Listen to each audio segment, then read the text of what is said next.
High, দেখো এই যে আমাদের লাউ গাছ, এই যে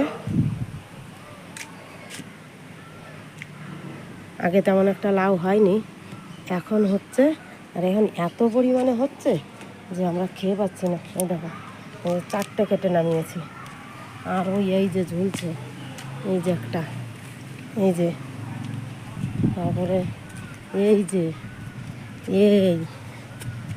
এই যে ভেতরে হয়ে রয়েছে এইটা, আরে এই আরেকটা, এই যে কত কাটবো।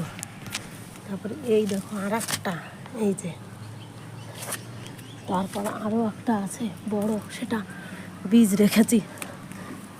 ওই সেটা এই যে আরেকটা, এটা হচ্ছে বীজ রেখেছি। এখন এইটা কেটে নিয়ে যাই। এটা ওরে বাবা, এখানে দেখো দুটো,